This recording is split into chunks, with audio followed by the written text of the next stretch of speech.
Good morning, guys and girls. Tom Panos here, sitting here at the Bay Run where I'm basking in the sun,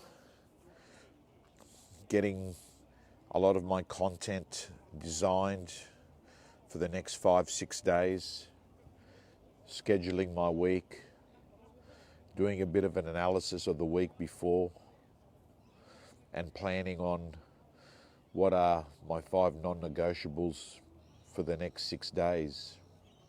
Then I can go off and enjoy the rest of the day with the family. And I thought what I would do is just share with you, good morning Chris, good morning to you all coming on. I thought I would share with you 3 things that I'd shared with a coaching client of mine on negotiation. And he called me about half an hour ago. Hi Catherine, hi to everyone coming on. He called me about half an hour ago and he said, Tom, those 3 things that you taught me about negotiation have changed the game with buyers and sellers with me. And I don't know why more people don't actually cover those in training courses. So what I thought I would do is share with you 3 of these. There's going to be a heap of others that are going to be covered in the module for those that are in the Real Estate Gym 21 day program this week. But I thought I'd share 3, hi Wendy, of the ones that he said had changed the game for him. So let's go through it. And the reason why I think negotiation is important is that it's the one skill that separates the epic from the rest in real estate. If you really think about it, there's only 2 things a real estate agent brings to the table, and that is marketing resources to attract more buyers, and once that buyer has been attracted, negotiation ability then to extract as much as you can out of that buyer. And what I can tell you is if you've got the ability to be an incredible negotiator, you'll always go into listing presentations super confident that you might be 0.5% dearer, but because you're 5% better, the client is 4.5% better off. I'm going to repeat that. When you know that you're the best negotiator in your marketplace, you actually walk in with a strength of authority, with a strength of confidence, because you know that out there in the marketplace, no one is going to be able to get more money for those vendors than you. So you carry yourself with an air of authority, knowing that it would be a disservice to not get that client to move forward with you and let him actually list with a substandard agent who is nowhere near as good as negotiating as you. So here are those 3 things. Good eye to everyone that's tuning in, and yes, it's a beautiful spot here. This is just gorgeous. Some of the best things in life are free, a nice view, a bit of sun, and a chance for you to reflect on your deepest thoughts. So let me go through these 3 things. The first thing I want to share with you is to learn not to ever give a fast yes. A fast yes is where the person you're negotiating gives you an offer and then your response is a fast yes. That says to everyone in that negotiation that there could have been a better deal for the other party. So a fast yes is a killer in negotiation.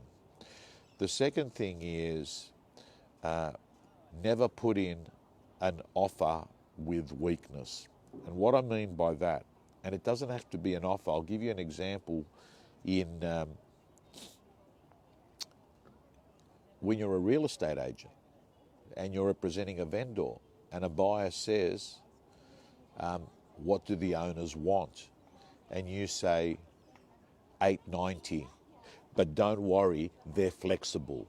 That is what I mean of making an offer with a weakness. You've put your thing forward, but you're already doing it from a position of weakness where you're saying, and I see this all the time with auction agents, where they'll show the reserve to a buyer at the end of an auction that's been passed in, and they'll say, as you can see, this is the reserve, it's 1 million.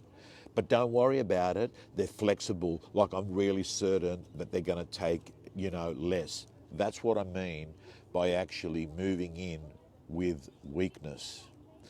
And the third thing I'd like to share with you that every master negotiator has is learning the art of silence. Silence is something that we're brought up as humans to mean that it's painful. When you don't speak, you create tension. And it's something that people avoid because it's against our social fabric to create tension in an interaction with people. But what I can tell you is that silence is in fact a fantastic negotiation tactic, because what it does is allows to create space for the other party to want to break the silence. And by breaking the silence, they'll often unpack their own objection even further. An example of this is, again, I'll use a real estate example where a buyer might sort of say, yeah, we like this property, and they start going into negotiation mode, but, you know, it's a little bit further away from the station and the shops. So the position, you know, it's not the best position, but we do like it. And what you do as an agent, you don't sit there and go on the offence and try and say, yeah, but, you know, there's a bus stop here, blah, blah, blah. No need to do that. You just pause and shut up.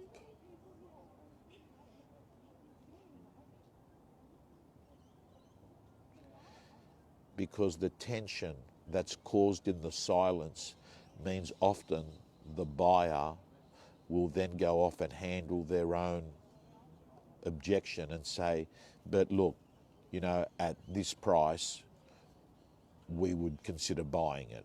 Because all they're doing is actually putting forward some information and content for context to pre-frame that they're about to actually negotiate. So what you do is you shut up and you allow the pause.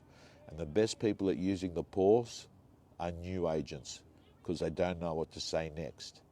Anyway, guys and girls, I'm going to sign off, and I look forward to seeing all my members this week. We've got a great week ahead. See you soon, and happy Sunday to everyone.